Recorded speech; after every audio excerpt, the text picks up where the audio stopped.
Hey, what's going on, everyone? It's your friend Bats. My name is Jared. And I wanted to give you guys a little update on why I kind of stopped making videos, but I will have some up tomorrow. So I think it was like 3 weeks ago I uploaded my last video, and maybe 2 weeks ago. It's been a long I don't know. It's been long. Life has gotten really heavy for me.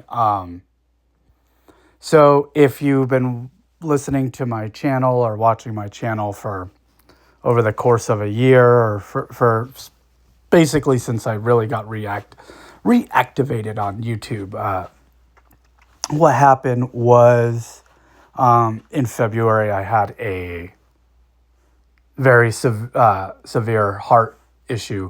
I was born with a congenital heart disease, and in February I had a life-threatening event where I was hospitalized and, didn't die. I was saved and what have you. And then over the course of the last,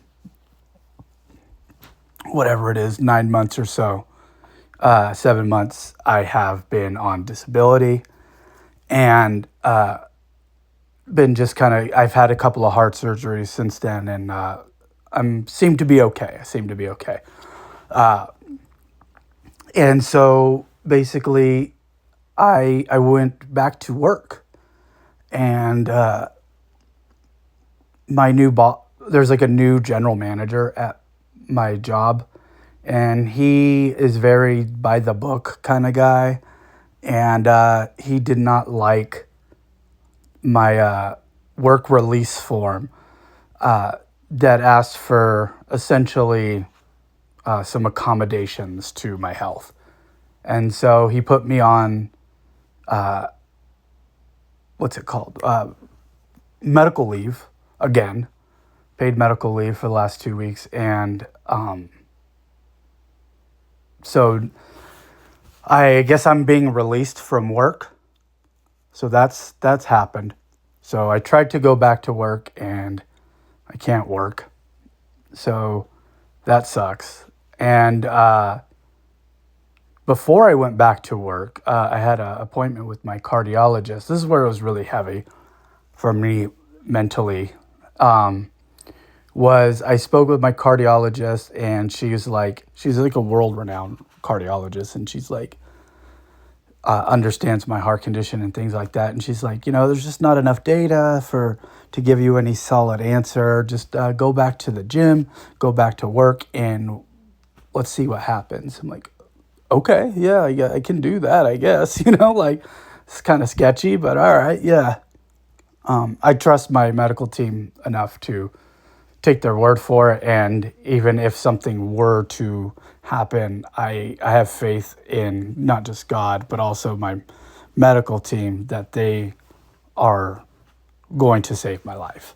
But in that meeting, in that appointment, she had told me within the next 10 to 15, maybe 20 years from now, I am going to need a heart transplant.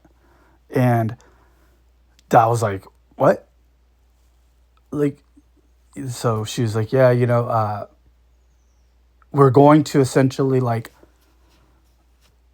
get every bit of life out of that heart that you currently, the heart you're born with, your heart. And we're going to keep an eye on it until we realize, we know the timing is okay. Now it's time to give you a transplant. And that was just so heavy on me. I'm like, holy crap. Like, I can't, the idea of being like, all right, now I'm 40, right? So 10 years, 50, 15, 55, 60 years, if I get it to 20 years, I need a transplant. I'm just thinking like, wow, like I'm going to be, possibly 50, 55 or 60 getting a heart, an open heart procedure. I had him as a baby and I don't have any memory of him. But the idea of like having an open heart surgery and then them taking out the heart that's been serving me for the last 40 years and putting in a new one is just so mind-boggling and frightening in a way. And I just don't know how to like I can't. I obviously I'm living with it, but I don't know how to like really absorb that like that's okay, right? And so when I spoke to the heart transplant specialists about them keeping an eye on me for, every 6 months we're gonna do these tests and see where we're at and all these kinds of things. And so I was like, be real with me, doc. Like, what's the survival rate? And the survival rate was a lot better than I expected, which they say that 50% of their patients, they have a 90% survival rate. And out of that 90% survival rate, 50% of them get a minimum of 13 years of life. So I'm like, okay, this seems, reasonable, I guess. But like, right, because say I even had one at 50 and I had a minimum 63, that's not really what the number I would want to go out on, but that's still a long life. But that idea, there is a number, a clock of, it could be 10 years from now or 20 years from now is one thing. There's a clock there.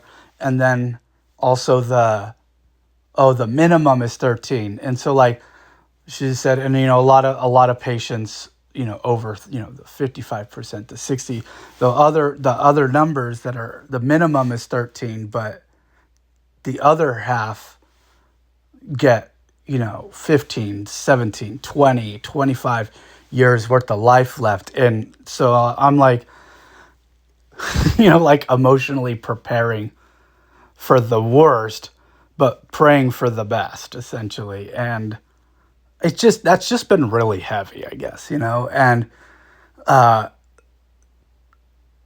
don't know, like I just kind of am existing right now. And I'm like, haven't even really been reading a lot of comics like I want to, but another thing, I'm like really into a novel right now. And so every time or it's not even a novel, it's a series of short stories, but I'm really into that book. And every time I go to read a comic, I'm like, I'd just rather read Night Shift by Stephen King. Like it's just weird. And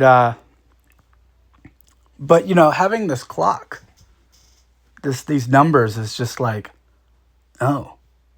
And so not like also like knowing I have this like essential clock of in there, and I know this may sound like very like entitled American and almost bum like, but I'm like, why should I even like get a job? Like why should I, like I'm just gonna work until I need a heart surgery and then I can go on disability, like permanent forever disability. Like, what's the point of that? That just sounds terrible. Like, I should just, because like, if my life can just like fall apart, like, I don't see the point in like working for the man for me to just like, inevitably just be on disability. I'm like, I should just be on disability now then, if we're, but I don't know. There's this, it's all weird. And, like I tried to go back to work and have some sense of normalcy with the thought of like heart transplant. And I'm like, no, there's no such thing as normal for me anymore. So, yeah, I just been really, everything's been really heavy for me. And so, but if you're looking at the screen, you can see, on the other end of it all, I found a 2-week-old kitten last Saturday, and my fiance and I are rescuing this kitten and going to keep the kitten for ourselves.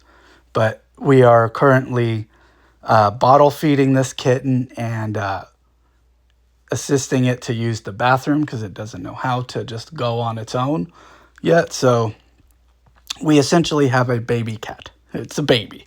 It is to me, it wakes up at 2 a.m. crying for food and needs to poop. That's a baby. And so that's been really rewarding for me, and that is a joy in my life right now, which makes me happy to have this little kitten. And we don't know the cat's gender yet, and we're between, if it's a boy, we're going to name it this, and if it's a girl, we're going to name it this. So until I know that, it's just a kitten. So, and what's really fun is that my dog Carl is the one who kind of found this cat. I heard meowing while we were on a walk, and I was like, where's that meowing coming from? And Carl sniffed him out, and found the kitten under a rock. And so I pulled this kitten from under a rock that was taking shelter because it was raining the night before. So yeah, it was raining the night before. There was a 2-week-old kitten under this rock, and I pulled it out and took it home, and now we're bottle feeding it, and we have a baby. So that's cool. I really dig that. It brings some purpose and some joy in my life there. So, and what's cool is my dog Carl loves cats. So when we're out on a walk, anytime he sees cats in the neighborhood, he just sits down and lays down on his belly, and he wants to be their friend and shakes his tail. And so he loves this little kitten. He is a little jealous that we are giving it a lot of attention, but overall he loves licking her and hanging out with her and just letting her crawl on him, and he kind of boops it to play because that's all he can do. He can't really play with her yet, but he understands that it's a baby and it needs to be protected, and he likes to sit next to it and watch his kitten. And I say, hey, you want to go see our kitty cat? He gets all excited. So that's cool. It's neat seeing animals be, that are meant to be enemies according to the to history and media, right? Cats and dogs are supposed to hate each other, but my dog loves his cat, and I think that's really cool. So I don't know. I have read some comics. I have been have some reviews. I want to talk about Peacemaker season 2, and I'll have some videos up tomorrow or the next day or so. So thanks for listening to this rant. And if you've gotten this far, I really appreciate it, and it means the world that you want to hear my story. So thanks for watching, and I'll catch you guys on the next one. Peace.